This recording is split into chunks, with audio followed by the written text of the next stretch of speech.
Bonsoir à toutes et à tous. J'espère que vous allez bien, en ce vendredi, 26 août. Et oui, nous sommes déjà fin août, bientôt septembre et donc c'est très bientôt, la rentrée politique de cet automne, 2022. Déjà 2 ans que nous vivons une certaine propagande, covidiste et à cela s'ajoutent maintenant, d'autres problématiques comme celle de la guerre, ou du réchauffement climatique.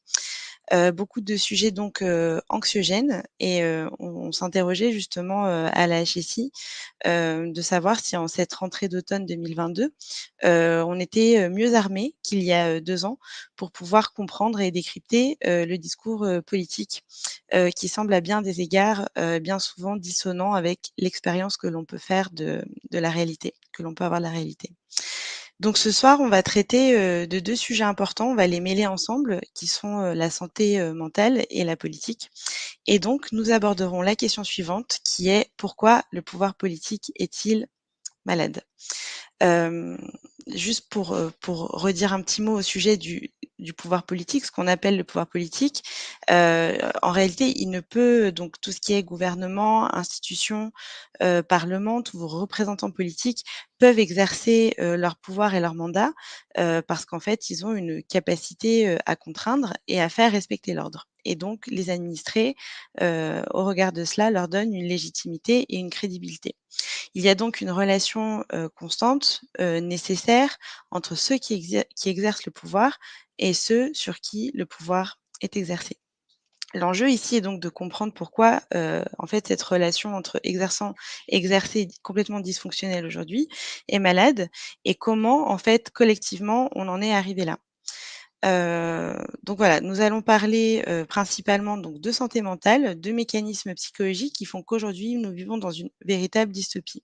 Et pour aborder, ce sujet, j'ai l'immense plaisir d'accueillir, ce soir donc avec nous, l'incroyable Ariane Biléran. Donc bonsoir Ariane. Bonsoir, bonsoir à tous. Vous vous allez bien? Ça va? Oui, oui, merci. Alors donc Ariane, vous êtes, normalienne, vous êtes aussi psychologue, clinicienne, docteur en psychopathologie. Auteure, conférencière et vous êtes également consultante. Vous vous êtes spécialisée dans l'analyse et le décryptage des abus de pouvoir, de la manipulation des foules et des pathologies du pouvoir. Dans vos travaux dont on parle aussi en plus, enfin de vos études, on parle de 25 ouvrages, ce qui est quand même une grosse œuvre. Vous vous êtes attachée à démontrer les ressorts psychologiques, pathologiques qui conduisent au harcèlement, à la manipulation, à la perversion et à la paranoïa. Vous vous êtes, notamment illustrée par vos analyses depuis 2 ans, très fines de la crise politique que l'on vit, notamment à la lumière, de la crise pandémique. Donc dans le prolongement de cette intro, voilà, moi j'avais, donc on va avoir un échange ce soir et une des premières questions qui me vient, c'est quel qualificatif aujourd'hui, après ces 2 ans un peu, inédits qu'on vient de vivre, vous donneriez au pouvoir politique aujourd'hui? Hem Et qu'est-ce que cette crise sanitaire finalement a révélé de la maladie de nos institutions et de la santé mentale de la population? Merci, merci pour votre question. Je vais essayer de répondre.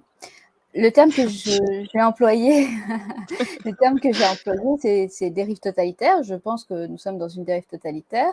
C'est un pouvoir maltraitant. C'est un pouvoir avec un fonctionnement pervers qui manie des discours paradoxaux, qui met en panique sa population, puis ensuite change de discours, euh, ne s'embarrasse pas de stigmatiser une partie de la population, de l'exclure et de faire preuve d'intolérance, et, et qui globalement n'est pas du tout en mesure de contenir et de rassurer sa population, quels que soient les dangers réels ou imaginaires auxquels nous sommes confrontés. Ça, c'est le premier point. Donc, la problématique, elle est la suivante. Si on parle de dérive totalitaire, on parle d'endoctrinement des masses.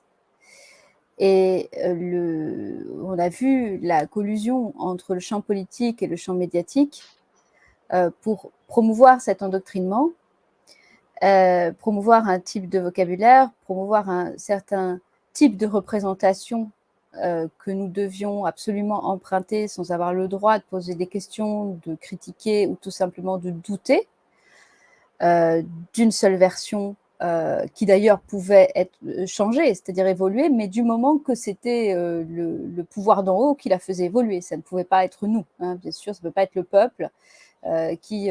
voilà, donc nous sommes dans quelque chose qui se rigidifie.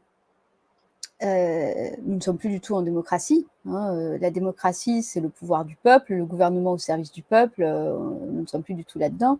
Nous sommes dans quelque chose de très pyramidal au sens rigide du terme, dans quelque chose qui s'apparente maintenant à une sorte d'État policier, avec de la censure, avec un empêchement de liberté d'expression, c'est-à-dire qu'il y a une libre expression du moment qu'elle reste en fait dans un seul discours, des représailles sur ceux qui ont des discours un petit peu différents, tout simplement, encore une fois, qui ramènent des questionnements provenant de la réalité autour d'eux ou tout simplement du doute par rapport à la certitude des discours. Et tout ceci donc est extrêmement inquiétant. Cet endoctrinement des masses est tout simplement une perte de lucidité des individus. C'est-à-dire que la masse, encore une fois, c'est un individu, c'est une somme d'individus qui ont perdu leur esprit critique et qui ne sont donc plus capables de raisonner par eux-mêmes. À partir du moment où on n'est plus capable de raisonner par soi-même, on rentre tout simplement dans la déraison, c'est-à-dire dans la déraison, c'est la folie. Et c'est ce qui se passe avec l'endoctrinement des masses. Et donc, on voit bien qu'il y a de plus en plus de sujets qui sont totalement hermétiques à la possibilité d'un débat, à la possibilité de simplement recevoir des questions, pouvoir remettre en cause un discours et éventuellement, en tout cas, être dans un libre échange d'idées. Nous sommes dans un moment où il y a de plus en plus d'individus qui se sentent autorisés dans cet endoctrinement de masse à exprimer de la haine, à pratiquer de la délation, à transgresser les autres et à justifier que ces autres-là soient transgressés. Nous sommes dans un moment où il y a aussi une certaine et de plus en plus croissante déshumanisation, c'est-à-dire que il n'y a plus d'empathie, tout simplement, pour son prochain s'il n'est pas rentré dans la ligne officielle du parti.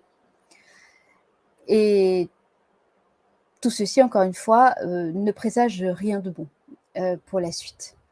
Ce n'est pas parce qu'il y a eu quelques moments d'accalmie par rapport à la pandémie de peur, pour reprendre un terme du psychiatre américain Mark McDonald, que c'est arrêté. Non, au contraire, ça fonctionne toujours comme ça, hein, les moments totalitaires. Il y a toujours des moments d'accalmie puis des moments de résurgence. Dans tous les cas, nous avons aujourd'hui affaire à une société clivée. Le clivage, c'est un mécanisme décrit en psychopathologie pour dire que la société, elle est divisée en deux groupes qui ne peuvent plus se comprendre et qui ne peuvent plus se parler. Et ça se voit au sein des familles, au sein des amis, au sein du travail, enfin à toutes les échelles de la société. Il y a des ruptures entre les gens, il y a des gens donc, qui suivent cet endoctrinement de masse avec ce discours dominant qu'on n'a pas le droit de remettre en question, qu'on n'a pas le droit de questionner, et les autres qui sont stigmatisés pour simplement questionner ou tout simplement proposer une autre version, un autre discours. Voilà. Donc, tout ceci montre et démontre que notre supposée démocratie était bien malade, parce que en un coup de soufflet, toutes les valeurs humaines fondées depuis des siècles, en tout cas en France, depuis le bassin méditerranéen, qui sont des valeurs à la fois gréco-romaines et judéo-chrétiennes dans notre culture, se sont effondrées sans que grand monde y trouve à redire. Et tout ceci est extrêmement préoccupant, sachant que nous avons tous bien écouté à l'école le plus jamais ça de ce qui s'est passé dans la Deuxième Guerre mondiale. Malheureusement, ça recommence. Et ça recommence. Alors encore une fois, je ne suis pas en train de dire que nous en sommes à la phase terminale du nazisme. Je suis simplement en train de dire, comme je l'ai dit dans le débat interdit, que nous sommes sur une pente glissante extrêmement dangereuse et qu'il est vraiment temps de pouvoir la questionner. Sauf qu'il est de moins en moins facile de la questionner puisque nous sommes tous les questionneurs de plus en plus persécutés, ce qui ne présage rien de bon pour la suite, parce que quand il y a une dérive totalitaire, une fois l'opposition visible éliminée, c'est sur toute la population que se déchaîne la terreur totalitaire. Merci Ariane. Alors oui, vous parlez justement de cette rupture entre le pouvoir politique et les administrés, enfin qu'il y a vraiment 2 groupes maintenant qui s'opposent et c'est de plus en plus clair. Nous, c'est ce qu'on se dit, c'est ce qu'on analyse, mais finalement, quand vous parlez avec une grande partie de la population, eux ont toujours l'impression de vivre en démocratie. Ils ont toujours l'impression de vivre dans un état, tout à fait régulier, normal, même si chaque jour, ils souffrent de tout un tas de petites, violences, quotidiennes. La restriction des libertés, une baisse du pouvoir d'achat non expliquée réellement, à part des effets d'annonce. Alors, comment on en est venu là? C'est-à-dire comment ça se fait qu'on est maintenant, on vit avec des concitoyens qui ne mesurent plus en fait cette violence politique à leur propre égard et qui acceptent une restriction sans commune mesure de ne plus de leur liberté déjà, et ensuite ils acceptent que leurs intérêts propres ne soient plus défendus au nom d'un collectif dont ils n'ont même plus finalement l'appréhension. Comment on en est arrivé là? Ce qu'il faut comprendre, c'est que le psychisme de l'être humain se mobilise pour sa survie. Et lorsqu'il est agressé, comme c'est le cas là très clairement, en tout cas par ce que j'ai désigné comme des processus harceleurs sur la population, la mettant sous terreur, utilisant des chocs traumatiques réitérés, par surprise, par effet de surprise en plus. Donc on ne peut même pas s'y préparer, soufflant le chaud et le froid, tenant des discours paradoxaux, donc sidérant la pensée, justifiant la déshumanisation. On a entendu des discours médiatiques, politiques extrêmement graves. Eh bien, face à ce que l'être humain vit comme très forte violence, son psychisme va se protéger. C'est-à-dire qu'il va mettre en place ce qu'on appelle les mécanismes de défense pour survivre. Dans ces mécanismes de défense, le plus célèbre et connu, c'est ce qu'on appelle le déni. Le déni, c'est l'incapacité de se représenter une situation parce que si on se la représentait, tout simplement, ça serait trop violent pour soi-même et on se désintégrerait en fait, psychologiquement. Donc on aurait vraiment un risque de déstabilisation, de déséquilibre psychologique. Donc le psychisme, il va choisir une économie pour pouvoir se préserver. Dans ces mécanismes de défense, donc il y a le déni, c'est-à-dire ça n'existe pas. Pour beaucoup de personnes, il est trop compliqué psychiquement d'imaginer que le pouvoir politique que nous pensions dans nos sociétés plutôt contenant, plutôt démocratique, ne l'est en réalité pas du tout, et que nous avons affaire à des individus extrêmement cyniques. C'est trop violent, c'est quelque chose qui déstabilise beaucoup trop la représentation du monde telle que la personne pouvait l'avoir. Et il y a un autre mécanisme de défense, donc, qui est la banalisation. C'est-à-dire qu'à force de voir et de subir de la violence, pour se protéger, on supprime des émotions en soi, tout simplement pour y survivre. Et donc, on va banaliser. C'est vraiment c'est pas si grave. Ce sont des techniques qui sont employées, par exemple, sur des militaires, par exemple aux États-Unis, pour les envoyer sur des champs de bataille. Il faut faire des techniques de désensibilisation, parce que si on envoie des personnes qui sont encore trop en relation avec leurs émotions, elles ne vont pas faire le travail qu'on leur demande de faire, c'est-à-dire le sale boulot. Donc pour pouvoir faire le sale boulot, il faut être désensibilisé. Pour être désensibilisé, qu'est-ce qu'on fait? On les expose à des tas d'images de violence réitérées, jusqu'à ce que un mécanisme se mette en place d'anesthésie, en fait, pour prendre un terme simple, et que l'individu, comme c'est trop, il ne peut plus ressentir. C'est trop de souffrance, on ne peut plus ressentir. Beaucoup de gens ont pu le vivre, par exemple, dans un décès douloureux autour d'eux. C'est-à-dire que l'individu n'arrive pas à pleurer, n'arrive pas à ressentir, c'est trop violent ce qu'il est en train de vivre. Donc, ce qui se passe au niveau de la population, je pense que c'est de cet ordre-là. Et donc, ça indique surtout qu'on a une population traumatisée, ce qui est bien logique, avec tous les processus qui ont été mis en place, et que cette population traumatisée, elle est également déstabilisée par les multiples idéologies, c'est-à-dire le zapping des idéologies. Un jour, c'est ça, et puis le lendemain, on passe complètement à autre chose, et puis on a complètement oublié ce qui s'était passé la veille, et tout ceci crée de la confusion mentale et empêche de se clarifier l'esprit et les émotions. Donc, voilà, à mon avis, l'origine de l'acceptation de la violence. Et à cela s'ajoute que quand on a des procédés totalitaires qui se mettent en place, bien sûr que l'ensemble de la population, même si elle ne le conscientise pas, a peur. Et donc, qu'est-ce qu'on veut quand on a peur? On n'a pas du tout envie d'être à la place du soignant qui ne peut plus exercer son boulot, qui n'a plus de revenus, qui est abandonné, qui est rejeté et qui est censuré, et en plus qui est calomnié. Donc on n'a pas du tout envie d'être à cette place-là. Donc pour ne pas être à cette place-là, on se soumet. Et nous savons en psychologie sociale, par de nombreuses expériences, dont la plus connue est évidemment l'expérience de Milgram, mais il y a eu d'autres expériences ensuite, y compris avec la télévision, qui montrent que le degré de soumission est majeur. C'est-à-dire qu'en fait, la peur soumet les individus, et en faisant peur à quelqu'un, on est capable d'en obtenir ce qu'il n'aurait pas donné s'il n'avait pas peur.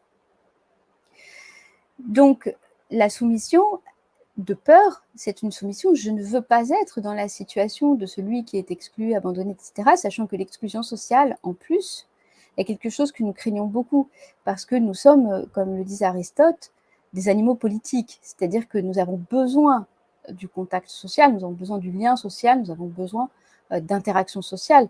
Donc le rejet, l'ostracisme, c'est quelque chose d'extrêmement violent, de toute façon, à vivre pour les individus.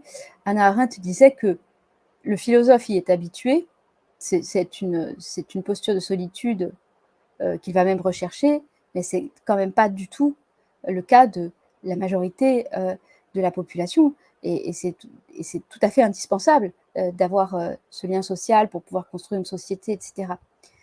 Donc il y a cette menace qui plane, et cette menace qui concerne à la fois l'exclusion sociale, mais aussi les transgressions, c'est-à-dire les transgressions, le refus de soins, comme on l'a vu. Donc le fait de laisser mourir des gens, comme on l'a vu.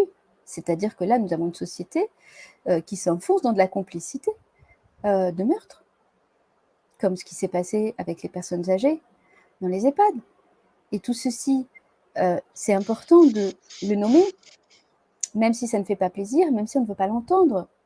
Et même si on m'explique régulièrement qu'il faut atténuer les mots. Je pense que atténuer les mots, c'est faire le jeu du discours totalitaire. Mais évidemment que par rapport à des personnes qui sont dans le déni parce que c'est un mécanisme de défense, au regard de la violence de ce qui se passe, qui ne peut pas être pensé, ces mots-là sont insupportables. Donc ça veut dire, Ariane, que est-ce qu'on peut en comprendre que lorsque les gens ne sont justement lorsqu'ils se réfugient consciemment ou inconsciemment dans ces mécanismes de défense, est-ce que ça signifie que en fait ils préfèrent la déconnexion de leurs émotions, ils préfèrent ne plus en fait avoir la capacité d'esprit critique plutôt qu'avoir à gérer une réalité qui les fait peut-être encore plus souffrir? C'est en deçà d'une préférence, ce n'est pas un choix.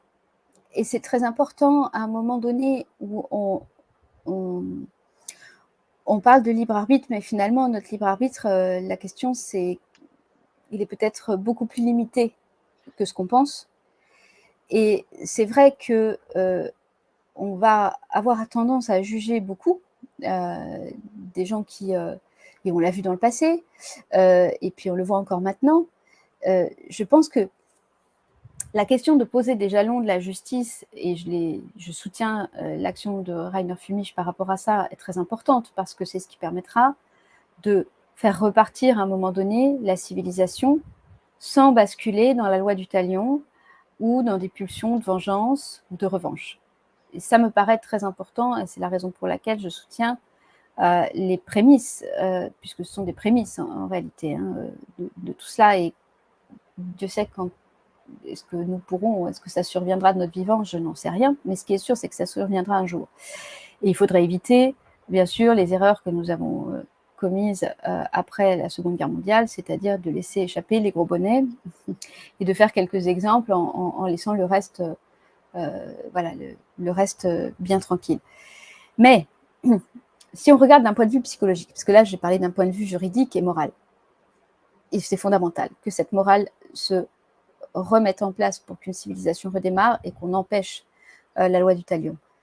Ce qui ne serait qu'en fait qu'une suite barbare. Donc c'est vraiment là, à mon avis, qu'il faut prêter l'attention.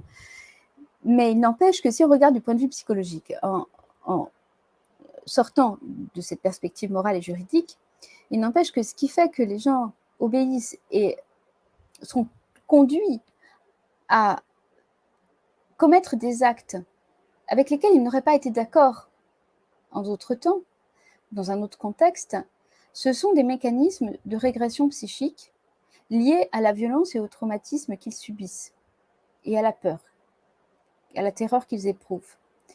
Et donc, c'est quelque chose qui les dépasse très largement. On pourrait dire que ce sont d'abord des victimes qui ensuite se compromettent, pour certaines, dans des actes coupables.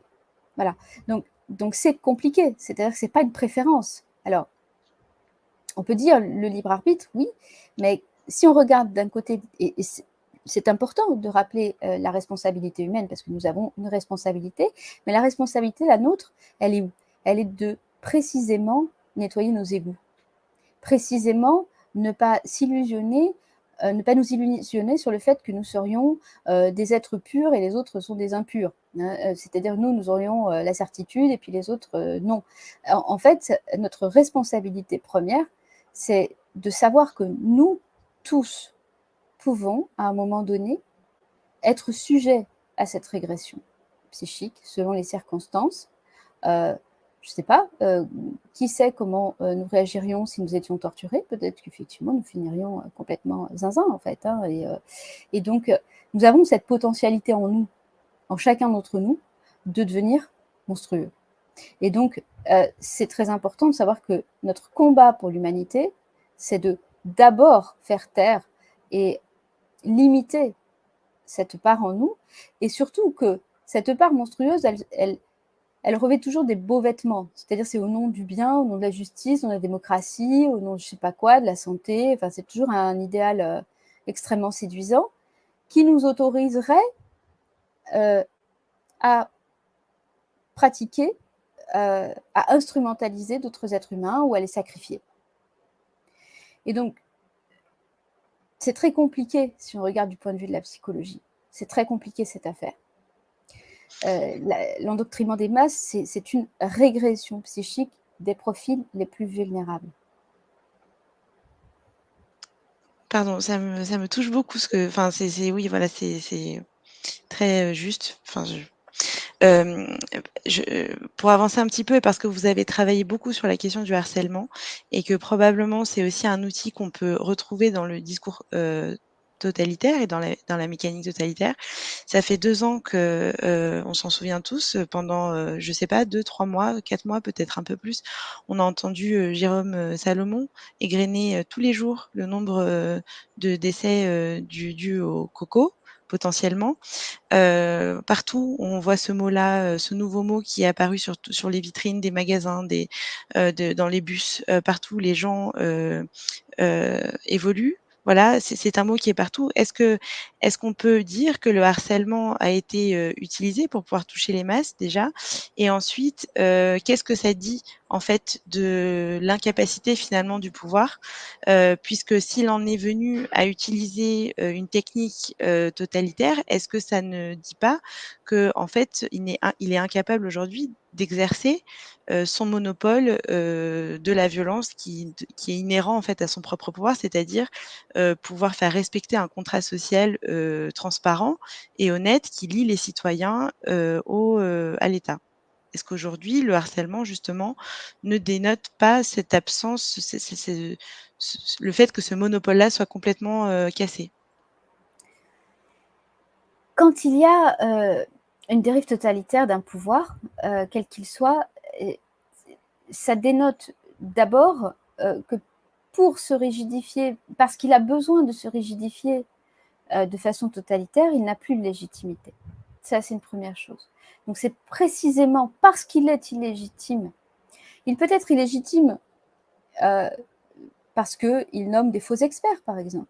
Ça, on l'a vu, hein, c'est-à-dire Mmh. des gens qui n'ont aucune compétence à s'exprimer en la matière, tout en diabolisant les véritables experts des domaines en question.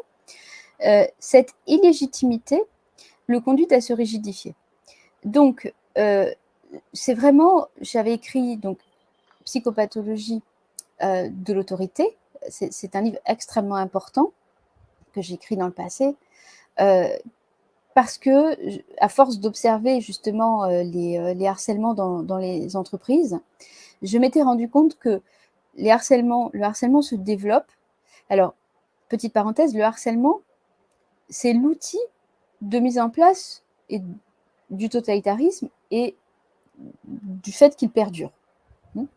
Il a besoin de harceler, parce que précisément, sinon, il n'y a pas de contenance. Il a besoin d'un côté de l'idéologie, c'est-à-dire du discours mensonger, très éloigné du réel, sur un mode de la croyance transformé en certitude absolue, donc l'endoctrinement de la masse pour ce soutien, et dans le même temps, il a besoin de harceler les personnes qui ne rentrent pas dans cet endoctrinement, puisque l'idée, c'est une seule ligne, hein, voilà, tous en rang. Donc, ce pouvoir totalitaire qui utilise le harcèlement s'illustre, je l'avais vu dans les entreprises, dans deux cas. Quand le pouvoir au niveau de l'entreprise ne s'exerce plus, c'est-à-dire qu'en fait, c'est devenu extrêmement laxiste. Donc finalement, chacun peut devenir petit chef-haillon, petit harceleur, et puis il ne sera pas inquiété. Il n'y aura plus de contenance. Il y a une faille d'autorité. Ou alors, quand dans le terrain ou le terreau de l'entreprise, il y a un excès d'autoritarisme. Donc, c'est toujours pas l'autorité. C'est-à-dire qu'une autorité, c'est ce qui pose les règles de savoir-vivre entre les personnes, mais de façon bienveillante et contenante. Donc, qui précisément garantit la préservation de l'intégrité des personnes. Quand on est sur un mode autoritaire, on n'est plus du tout dans l'autorité. Et j'avais remarqué que c'était sur ces deux territoires que se développait le harcèlement. Donc, premièrement, ça dit que nos institutions ne remplissent plus leur fonction d'autorité, mais ça fait très longtemps qu'elles ne le remplissent plus. Et donc, nous avons des institutions qui fonctionnent à l'idéologie, au copinage, au népotisme. C'est pas, enfin, moi, pour les rares institutions que j'ai traversées en France, c'est longtemps que je l'ai vu. Je ne suis quand même pas la seule à avoir vu ces dérives-là. Et dans l'autorité, il y a une garantie. Il y a une garantie pyramidale hein, dans l'autorité, il y a toujours un maître et un élève, mais il y a une garantie de s'inscrire dans une temporalité où il y avait quelque chose avant nous par rapport auquel nous sommes redevables. C'est-à-dire nous avons eu des ancêtres, nous héritons d'un monde que nos ancêtres ont construit, il y a des choses bien, des choses qui sont améliorées, mais en tout cas, nous ne pouvons pas, nous avons la responsabilité de ne pas le détruire. Et si on peut, d'en faire quelque chose de mieux. Et dans la dérive totalitaire, il y a l'idée que ce monde-là n'existe pas. C'est une temporalité qui ne fonctionne plus avec un avant et un après, mais dans une espèce de retour du même, d'éternel retour, dans lequel on s'auto-engendre et il n'y avait plus rien avant. C'est-à-dire que la dérive totalitaire se nourrit de la destruction de la culture, de la destruction de la transmission, de toujours imaginer qu'il faut inventer du nouveau et que l'ancien était forcément à jeter. Donc il y a aussi toute cette dimension. Alors, le harcèlement, qu'est-ce que c'est? Qu'est-ce que c'est le harcèlement? C'est une technique, c'est un outil utilisé par le pouvoir, dont étymologiquement, qui vient étymologiquement du terme herceler, utiliser la herse pour égaliser un champ. Donc c'est la fameuse Gleichschaltung des nazis, c'est l'égalisation. On ne veut plus personne qui dépasse. Le harcèlement, c'est ça. Plus personne ne dépasse et tous en rang. Donc tous pareils. Donc c'est le refus de la diversité, c'est le refus de la contestation, c'est le refus du débat, c'est le refus de la marginalité, c'est le refus de toute notre richesse. Parce que précisément, si nous sommes une humanité, c'est parce que nous avons une richesse humaine et que chacun d'entre nous est absolument différent de l'autre. Et c'est par cet apport-là que nous créons notre humanité, parce que nous devons développer une altérité et comprendre la différence de l'autre. Chaque individu sur Terre a des états d'âme qui lui sont propres et qui sont irréductibles à aucun autre. Donc, évidemment, pour le système totalitaire, c'est quelque chose d'impossible et d'impensable. Donc, la technique du harcèlement, elle vise à soumettre ou démettre, c'est-à-dire il faut se soumettre à cette ligne unique ou il faut casser la personne. Pour casser la personne, on va employer des techniques qui, et c'est la marque du harcèlement, ne sont pas une agression. Ça doit s'inscrire sur la durée et de façon répétée. Ça renvoie à une autre utilisation du terme harceler au Moyen-Âge qui était de donner des coups de bélier dans au niveau du château fort pour rentrer, pour rentrer dans le château fort. Donc c'est ce qu'on appelle nous une effraction, comme un cambriolage du psychisme de la personne, c'est-à-dire on va l'avoir à l'usure par la répétition d'agression et la durée dans le temps. Donc au bout d'un moment, effectivement, si vous prenez des coups en permanence, vous avez beau être d'une très très grande solidité au niveau de votre château fort intérieur, il n'empêche que ces coups existent. Donc le harcèlement, c'est cette technique-là. Cette technique-là, elle peut utiliser beaucoup de sous-techniques pour rentrer dans notre château fort, c'est-à-dire pouvoir créer du cambriolage, ce qu'on appelle de la dissociation, hein, c'est-à-dire des traumatismes aussi. Il faut en particulier utiliser des chocs puissants et inattendus, parce que plus, évidemment, si on se prépare à un choc, il est moins difficile. L'amortir mieux. Et nous savons que les chocs sont d'autant plus violents qu'ils proviennent de personnes ou de structures ou d'institutions à qui nous avions donné cette fonction d'autorité. C'est un petit peu comme le substitut d'une fonction parentale pour nous. Donc c'est plus violent de prendre un traumatisme de la part de ses parents que un même traumatisme égal, que d'une autre posture où il n'y aurait pas cette posture d'autorité, en fait. Donc c'est quelque chose, on sait que cette fonction d'autorité joue beaucoup. Donc ça, c'est un autre point. Et enfin, ce qui est recherché, c'est qu'effectivement, ce n'est pas de détruire la personne. Ce qui est recherché dans le harcèlement, c'est de la conduire elle-même à ce qu'elle s'autodétruise. C'est-à-dire qu'on le voit très bien au bout d'un moment, à force de durée, de répétition, de choc traumatique, d'exclusion, de différentes trahisons, par exemple, qu'on va aller chercher autour de la personne pour qu'elle soit isolée, etc. Eh bien, la personne va, ce qu'on appelle introjecter son agresseur, c'est-à-dire va être en permanence harcelée par elle-même. C'est-à-dire que son bourreau n'a plus rien besoin de faire, on peut la laisser toute seule chez elle en arrêt maladie, elle va continuer de ruminer et elle va s'autodétruire. Et c'est le but, c'est une technique très efficace. Et c'est une technique dont, malheureusement, j'ai écrit les chroniques du totalitarisme de 2021 où je détricote cette technique qui a été utilisée contre les populations, et qui l'est toujours. D'accord, oui, parce que finalement, on n'entend pas beaucoup parler. Enfin, vous êtes, une des rares à en parler et parce que c'est une technique insidieuse. Je pense que beaucoup de personnes peuvent, en la subir, dans le milieu professionnel, mais on voit qu'effectivement, c'est en fait un outil qui peut être utilisé à l'échelle même, d'une population totale, et en l'occurrence, vu ce qu'on vient de vivre à l'échelle internationale. Est-ce que, au regard de ce qu'on vient de vivre encore une fois, est-ce que le harcèlement peut être considéré comme une facette visible, d'un pouvoir, corrompu ou qui veut corrompre? Au sens que, on veut harceler pour, obtenir, quelque chose par, la force, par la force sournoise, par le chantage et non plus finalement par le contrat ou par, voilà la régularité de la justice, la transparence d'un contrat de travail, la transparence d'un contrat entre les administrés et l'administrateur. Est-ce que le harcèlement n'est pas une facette visible de la corruption d'État? Alors, le harcèlement, et vous avez raison de le souligner, c'est pourquoi on va harceler? Encore une fois, pour soumettre, pour obtenir de l'individu quelque chose contre son gré, qu'il n'aurait pas donné de lui-même. Donc cette soumission, on veut l'obtenir par la contrainte. Donc la contrainte, elle peut avoir plusieurs visages. La contrainte, ça peut être, on va utiliser de la manipulation, par exemple, on peut manipuler pour obtenir quelque chose de quelqu'un contre son gré. On peut lui faire peur, on peut le culpabiliser, on peut lui faire du chantage, on peut le séduire aussi.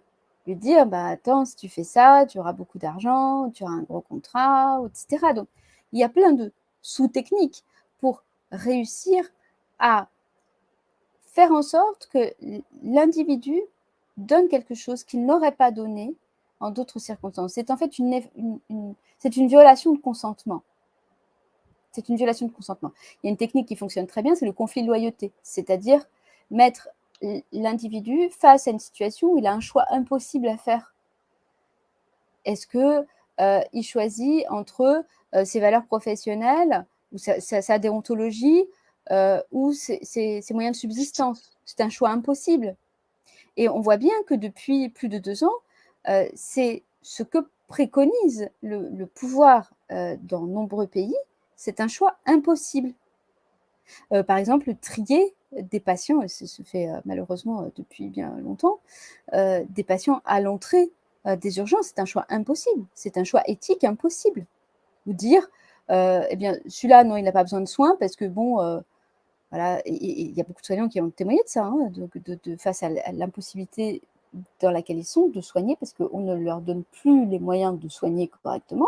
Donc, ils sont toujours en train de devoir faire des choix impossibles. Ce sont des conflits de loyauté qui entraînent l'individu dans un sentiment de culpabilité. À partir du moment où vous avez fait croire, à partir du moment où vous avez fait peur à quelqu'un, vous avez la main dessus. À partir du moment où vous lui avez fait croire qu'il était coupable, vous avez la main dessus.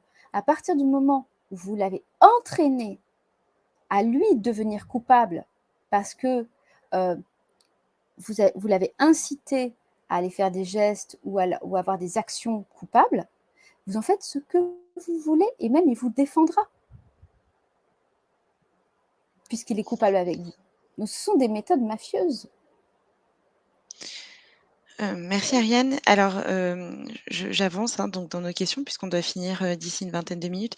On entend beaucoup aussi en fait donc la société s'est clairement fracturée. Il y a ceux qui continuent d'adhérer au projet gouvernemental de la Ve République, on connaît, et puis il y a ceux qui souhaitent s'extraire en fait de ce pouvoir-là, de ce cadre institutionnel que l'on connaît parce qu'il y a une crise de confiance envers l'État au regard des politiques publiques qui ont été menées, notamment durant ces 2 dernières années. Est-ce que pour autant aujourd'hui, parce qu'on entend beaucoup parler parmi ces gens-là, donc qui veulent s'extraire, on entend beaucoup parler de souveraineté, souveraineté du peuple par le peuple, de soi-même, des gens donc qui veulent pardon, qui veulent s'extraire. Est-ce qu'aujourd'hui, on peut vivre, pour autant sans organisation politique? Est-ce qu'on a intérêt à vivre, sans organisation politique? Parce que là, on sort d'une crise de confiance et donc on se dit: «Ben, en fait, pourquoi vivre dans un cadre, institutionnel, politisé alors qu'on peut très bien se débrouiller par nous-mêmes?» Je pense que, elle est très importante votre question. Je je pense, essentiel de proposer l'analyse du totalitarisme comme système. C'est-à-dire que c'est une dérive totalitaire qui, peut-être, sans doute, évidemment, est impulsée par en haut, mais ensuite se propage dans la population, qui la relaye et qui la soutient. D'ailleurs, s'il n'y avait pas ça, il n'y aurait rien du tout. En fait, s'il n'y avait pas endoctrinement des masses, il n'y aurait rien du tout. Qu'est-ce qui se passe dans la dérive totalitaire? Il se passe qu'il y a une brisure du lien social. Donc, on l'a vu, il y a un clivage, une fracture, il y en a qui sont désignés purs et d'autres impurs, d'autres bien portants et d'autres mal portants, donc on ne soigne plus les malades, on n'a plus d'empathie envers ceux qui sont désignés malades, etc. On a vu tout ça se mettre en place. Tout ceci diffuse et il y a une perfusion de la méfiance de tous contre tous, qui correspond à la pathologie paranoïaque du totalitarisme. C'est-à-dire tout le monde a peur et se méfie de son voisin, soit parce qu'il est injecté, ou il n'est pas injecté, ou il a fait ceci, ou il n'a pas fait cela, etc., etc. Donc il n'y a plus, ce n'est plus la bienveillance qui prime dans le lien social, c'est la peur, la méfiance et la désignation de l'ennemi. Et ceci déteint sur l'ensemble de la population, c'est-à-dire également dans ceux qui voient venir cette dérive totalitaire. Il y a des mécanismes en miroir dans l'opposition. Donc, quand il y a toujours un effet de balancier. Quand il y a un excès quelque part, il y a un excès de l'autre côté. C'est-à-dire que là, on voit bien qu'il y a un excès de passion pour l'ordre. Pour le dire simplement, au niveau philosophique, c'est passion du contrôle des populations. C'est ça qui est en marche depuis quelques années. Et c'est ça qui est visé. On nous explique qu'il n'y a plus de démocratie, c'est des trucs désuets, etc. Ça va être le contrôle absolu sur les individus. Ça, c'est une passion du contrôle. Quand on a quelque chose qui se dérègle, parce que pour vivre en harmonie ensemble, il faut qu'on ait un certain équilibre. C'est toujours avec de l'équilibre, en fait. Réellement, gouverner de façon équilibrée, c'est gouverner au centre. C'est tout. Parce que c'est-à-dire, en fait, à la fois, ne satisfaire personne et satisfaire tout le monde. Sinon, si on va dans un extrême, de toute façon, on a une grande partie de la population qui va souffrir. Donc, ce n'est pas ça, la gouvernance équilibrée. Je ne fais pas une promo pour des partis du centre. Je suis juste en train de parler en général. Hein, d'accord Bien le préciser, oui. Oui, oui. Je parle juste en général. C'est de faire preuve de mesure, d'équilibre, d'essayer de contenter et en même temps de contenter tout le monde et de contenter personne. Parce que si on en contente uniquement certains au détriment d'autres, on fait preuve d'injustice. Donc, c'est un petit peu ça, un gouvernement équilibré, un pouvoir équilibré, même en général, un pouvoir équilibré. Quand il y a cette passion pour l'ordre, en face, par effet de miroir, il va y avoir une passion pour la liberté. Alors, cette passion pour la liberté, malheureusement, elle peut prendre aussi des visages très totalitaires. Parce que cette passion pour la liberté, quand elle prend ce visage totalitaire pour faire face à la passion de l'ordre, elle prend le visage de l'utopie. Et l'utopie, c'est l'illusion, encore une fois, que nous serions souverains, alors qu'en réalité, nous savons très bien que nous ne sommes pas maîtres dans notre propre maison. C'est-à-dire, avant de se proclamer souverain, devenons souverains de nous-mêmes, de nos propres pulsions. Et en fait, on voit bien qu'il y a des tas d'individus qui émergent, qui sont persuadés d'avoir la certitude et d'avoir la vérité, et qui, d'ailleurs, pourquoi pas, indiquent qu'ils vont sortir complètement du système actuel où règne la passion de l'ordre. Je dis pourquoi pas. Mais ce qu'on voit, c'est qu'il y a un certain nombre de dérives, et des dérives à la fois sur le plan idéologique, à la fois sur le plan du fait que puisqu'il n'y a plus d'institution, quel est le rôle d'une institution? C'est de médiatiser les conflits entre les gens. S'il n'y a plus d'institution qui médiatise, mais les conflits au sens large, c'est-à-dire de médiatiser, de faire quelque chose qui fait tiers entre nous. Même dans l'éducation nationale, ce n'est pas nécessairement des conflits au sens propre, mais c'est de médiatiser le savoir, de faire en sorte qu'il est censé se transmettre, etc., etc. Bon. S'il n'y a plus cette médiatisation, parce que les institutions ne remplissent plus leur rôle de médiateur et deviennent des instruments de propagande et d'endoctrinement, bien sûr qu'il y a des individus qui réagissent de façon radicale et vont créer des environnements d'utopie. Dans ces environnements d'utopie, quel est le fond de l'utopie? C'est l'idée qu'on pourrait se passer du pouvoir. C'est une idée fausse. Parce qu'en fait, le pouvoir est là par nature. C'est-à-dire que par nature, par exemple,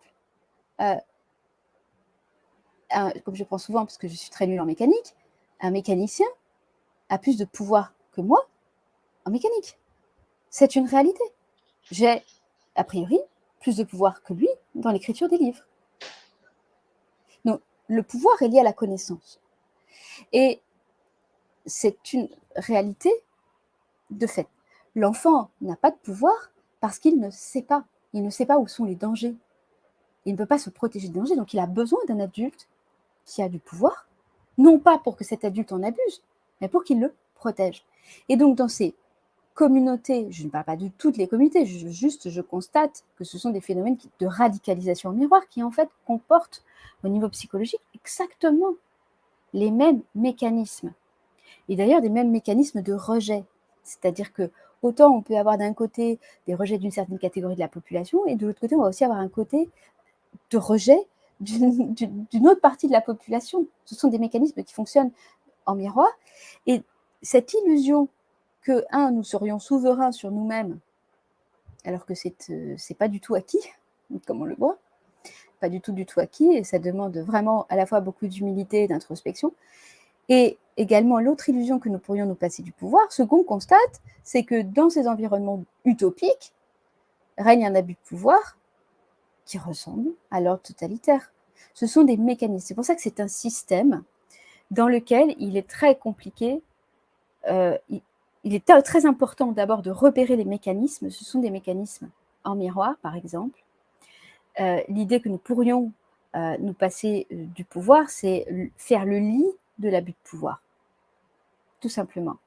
La question n'est pas, à mon avis, à cet endroit, la question est dans la régulation du pouvoir par rapport à l'abus de pouvoir, c'est-à-dire à l'exercice des contre-pouvoirs, tout simplement, qui viennent réguler Qui n'existe et rappeler plus. exactement au pouvoir qu'il doit rester dans sa zone d'équilibre, il doit rester dans une zone de souplesse et de mesure. Voilà. De médiation. De médiation, tout à fait. Merci Ariane pour cette réponse très complète. Alors, aujourd'hui, on voit bien que beaucoup de gens sont attaqués, notamment ceux qui ont une voix dissonante, disons, de la doxa générale, de ce qui est en tout cas propagé par le discours officiel. Nous, on le voit bien aussi avec notre président d'ONG qui est aussi très courageux, puisque ça fait plus de 2 ans qu'il dénonce les dérives politiques et pour reprendre votre vocabulaire totalitaire. Est-ce que vous pouvez nous dire, parce que vous aussi vous faites partie des alerteurs, qu'est-ce que vous pouvez nous dire de ceux qui s'opposent? Quelles sont les représailles aujourd'hui que subissent ceux qui s'opposent à au discours politique ambiant et au pouvoir manipulateur? C'est très important de parler de ça parce que Mathias Desmet en parle aussi, j'en parle aussi, Hannah Arendt en parle aussi. Moins il y aura de discours divergents par rapport au discours de masse, discours de certitude de masse et maintenant du pouvoir et qu'on n'a pas le droit de critiquer, plus le visage de la dérive totalitaire se montrera dans sa terreur la plus grande sur toute la population, même la plus obéissante et même la plus servile. Donc le fait d'essayer de maintenir des discours qui soient différents, c'est-à-dire tout simplement poser une limite à ce discours totalitaire qui est sans limite, est fondamental. Je ne suis pas sûre que ça soit très bien compris, mais c'est fondamental. Le jour où nos discours disparaissent, nous verrons le vrai visage de cette terreur totalitaire. Et c'est ce qui distingue le totalitarisme des autres régimes politiques qui peuvent lui ressembler par l'arbitraire, par voilà, la persécution de l'opposition, etc. Sauf que, effectivement, les représailles sont de plus en plus lourdes, de plus en plus importantes, et comme nous avons affaire pour certains, des personnes à la fois qui ne veulent pas trop parler de ce qui leur arrive par pudeur ou parce qu'elles-mêmes sont déjà prises maintenant dans un processus psychologique de harcèlement, c'est-à-dire qu'elles ont honte d'être victimes de ce qui leur arrive, eh bien, la parole est compliquée. Donc, je pense qu'il est très important désormais de parler de cela. Dans les représailles, on peut avoir des représailles qui sont bien évidemment la censure. La censure à tous les niveaux de la parole, sur internet, sur, les médias et cetera. Ça c'est quelque chose qui est régulier. On s'aperçoit aujourd'hui qu'il y a par exemple, des conférences qui doivent se tenir, des salles qui sont annulées parce qu'il y a des pressions considérables qui sont faites sur les organisateurs de salles. Ça veut dire qu'en fait, on interdit à la population d'avoir accès à un autre questionnement et une autre façon, peut-être un autre discours, tout simplement, sur ce qui arrive. Donc là, la fameuse libre expression de « je suis Charlie », déjà, je n'y croyais pas du tout en 2015, mais là, on est très clairement, on n'y est plus du tout. Hein. Ça, c'est une première chose. La deuxième chose, c'est de salir la réputation des personnes, les calomnier de façon extrêmement violente dans des officines notamment qui sévissent sur Internet hein, et qui, je pense, sont vouées ensuite à être des officines qui accueilleront la délation de n'importe quel citoyen. J'ai écrit à une de ces officines cette semaine, par exemple, et la réponse que j'ai eue, c'est que j'avais été dénoncée par une psychologue. C'est très intéressant. C'est donc, ça justifie, en fait, qu'on ne vérifie pas si j'ai bien les diplômes que j'ai dit avoir, qu'on ne vérifie pas si je suis amie de l'extrême droite, etc. On n'a pas besoin de vérifier tout ça. Et puis, on met tout ça dans le sac poubelle du complotisme qu'on ne définit jamais, et on s'estime, voilà, parce que c'est le boulot de ce fichage des opposants. Donc la calomnie fait qu'il y a des gens qui perdent leur travail, qui perdent des contrats de travail avec lesquels d'autres ne veulent plus s'associer parce que ça devient dangereux, parce qu'on a peur, encore une fois, on a peur de soutenir ces gens-là. Et donc, ça crée de l'isolement. Il y a des personnes, par exemple, Vincent Pavant, donc avec qui j'écris le débat interdit, qui est de nouveau suspendu et maintenant mis à mi-salaire. Donc, il y a des représailles financières également sur des personnes. Il y a des personnes qui ont de l'intimidation dans leur vie privée ou sur leur entourage ou des menaces de mort ou voilà, différents types de pression. Et moins on en parle, plus ça surgit. Donc, c'est très important de considérer, si vous voulez, c'est un peu, encore une fois, avec des techniques mafieuses, plus vous gardez le silence sur de l'intimidation qu'on essaye de vous faire, plus on va s'en donner à cœur joie. Donc, je porte cette parole-là pour des personnes comme effectivement Vincent Pavant, comme Emmanuel Darle, qui prend à des représailles extrêmement lourdes aussi au niveau de l'université, comme tout simplement pour questionner et faire des études et des analyses, hein, comme Virginie Daro-Rorecchia, dont les droits de réponse n'ont pas été publiés par les journaux. C'est quand même important de le rappeler. Et techniques d'intimidation sur elle et sa personne. Et sa famille. Sa famille. Tout à fait. Et tout à fait, avec saisie de matériel, etc. Donc, les outils pour travailler pour elle-même et pour son mari, elle ne les a plus eus. Et ce qu'il faut bien voir aussi, c'est que ce ne sont pas... il y a beaucoup de personnes qui font beaucoup de bruit, et il y en a qui font moins de bruit, et qui sont extrêmement dérangeantes pour le pouvoir parce qu'elles font un travail de fond. Et je crois que c'est très important de les soutenir et de faire connaître ce qui se passe. Donc, ça peut être sur l'entourage. Moi, je subis ça depuis 2017, hein, donc je commence à être un peu habituée, on va dire. Mais ma dénonciation des textes de l'OMS m'a valu des tas de pressions, de menaces de mort, y compris sur ma famille. Donc, c'est important de rappeler ça et de rappeler, bon, les techniques d'intimidation, elles peuvent être différentes et variées, mais qu'à un moment donné, nous ne sommes plus du tout en démocratie. Et donc, c'est très important d'aller soutenir le droit, tout simplement, même si on n'est pas d'accord avec les personnes, mais le droit à pouvoir penser librement et s'exprimer librement, tout simplement, et à questionner. Voilà. Et nous sommes dans un moment où ça ne pose... On est dans la transgression, en fait. Et les médias, les journalistes, certains, évidemment, journalistes, parce que d'autres font un travail considérable, hein, puisque... par exemple, j'ai publié ma réponse sur le site Coro-Info. Et ce site est tenu derrière par des journalistes, des vrais journalistes, mais qui font le vrai travail. Voilà, donc c'est important d'exposer dans la plus grande transparence ce qui est en train de se passer et qui ne présage rien de bon. Parce qu'à partir du moment où on laisse des salles de conférence être annulées, une parole être censurée, des gens se faire intimider tout simplement parce que ils ne comprennent pas ce qu'il se passe et ils sont inquiets raisonnablement pour la population, par rapport à des effets secondaires ou quoi, être calomnié, etc. Ça n'est pas possible. Et je crois que c'est très important que toutes ces personnes puissent obtenir du soutien au nom du droit du peuple à la libre pensée et à la libre expression. Alors, Ariane, vous parlez beaucoup de dérives totalitaires.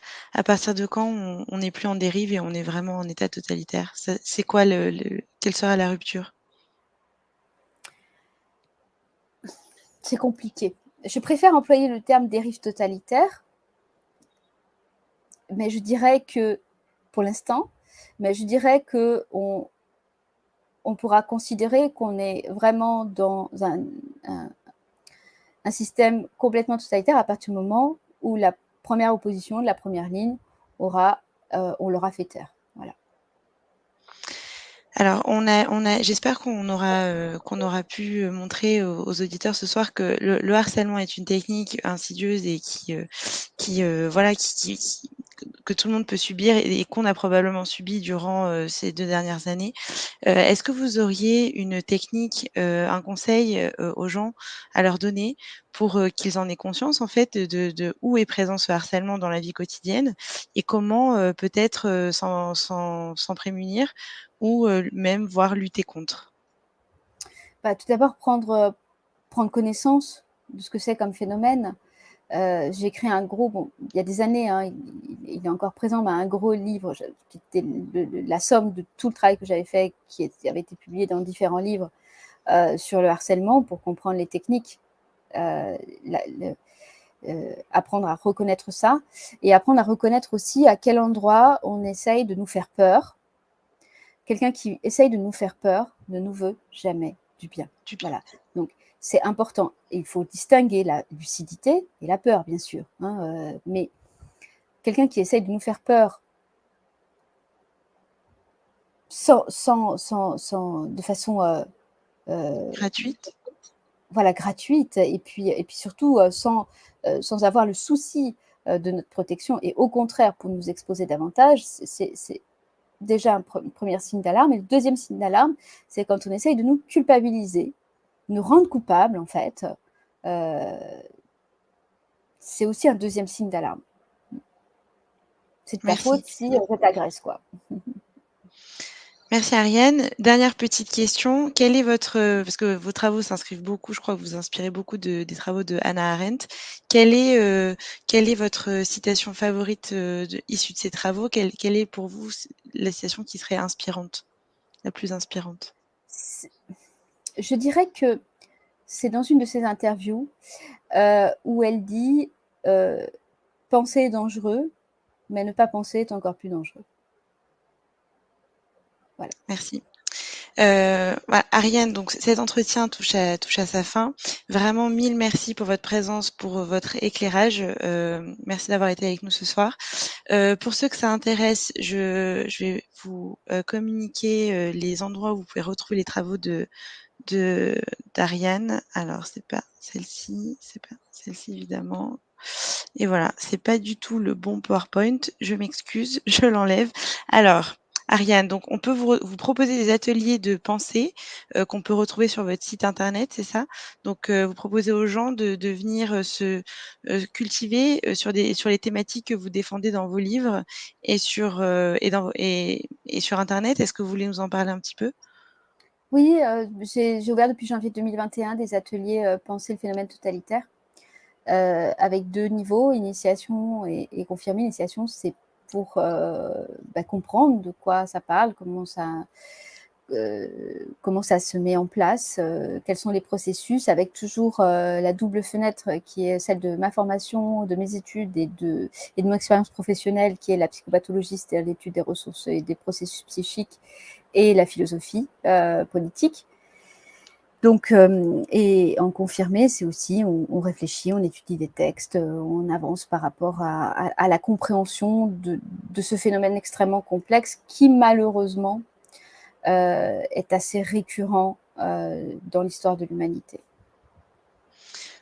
Voilà, donc on vous invite à aller à participer à ces ateliers. On peut rappeler également que vous avez publié beaucoup de livres et notamment dernièrement. Est-ce que vous voulez nous en parler également? Oui, les 3 derniers, donc c'est un petit opuscule, l'Internationale nazie, où je reprends une thèse d'Hannah Arendt en 1945 à la lumière de ce qui se passe aujourd'hui.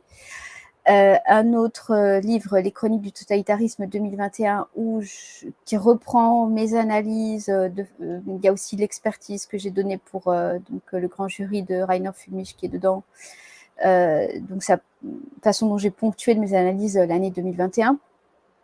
Il y a la 5e édition de l'imposture des droits sexuels, ou la loi du pédophile au service du totalitarisme mondial, sous-titre qui a énormément choqué en 2017, mais dont on commence à comprendre la signification aujourd'hui pour beaucoup de gens, malheureusement, donc sur les textes de l'OMS concernant les supposés droits reproductifs et sexuels des enfants.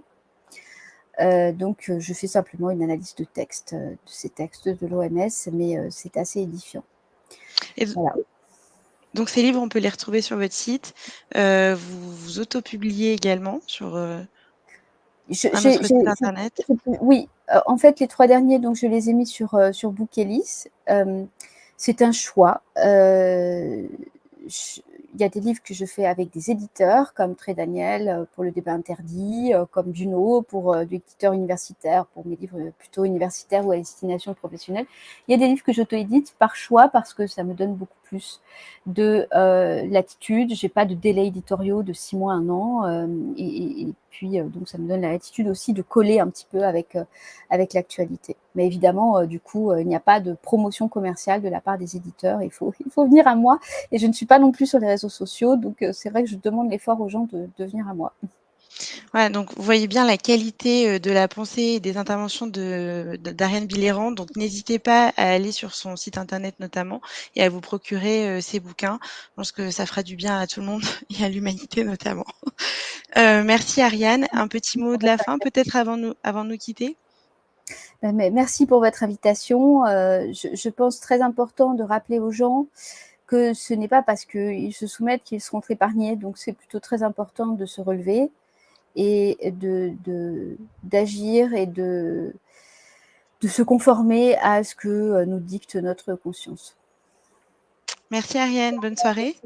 Merci à vous. Au revoir. Au revoir. Voilà, donc cette émission touche à sa fin. J'espère que le sujet vous aura plu. J'en profite pour vous rappeler que vous pouvez nous suivre sur nos réseaux sociaux, donc sur Facebook, Telegram, VK, Twitter, Odyssée, Crowdbunker, Instagram, YouTube, comme ce soir, La Concorde TV, Alliance TV. Voilà, n'hésitez pas à nous rejoindre. On a aussi besoin de votre soutien. Les soignants ont besoin de votre soutien. La plateforme Soigner Heureux a besoin de votre soutien.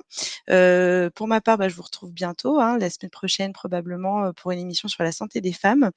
Et je vous laisse avec une petite chanson de l'ONG. Alors attendez, parce que ça, c'est la partie technique qui m'échappe beaucoup plus. Et je vous dis à la semaine prochaine. Voilà.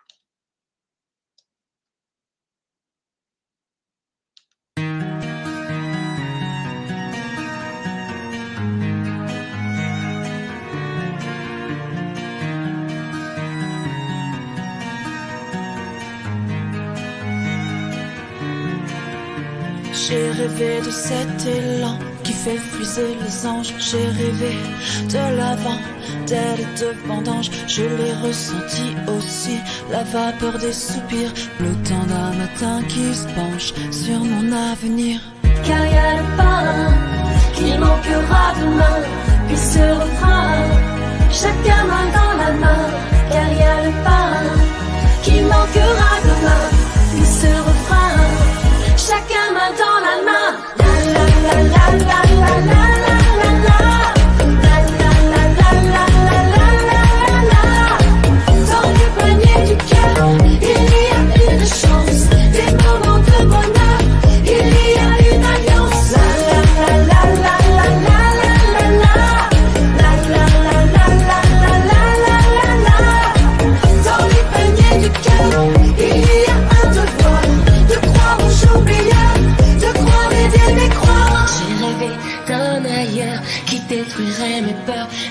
rêvé de chaleur et de vie qui affleure. Je l'ai ressenti aussi, la peau de ma maman et le temps d'un instant. Je revis mes rêves d'enfant. Car y a le pain qui manquera demain, puis ce refrain, chacun main dans la main.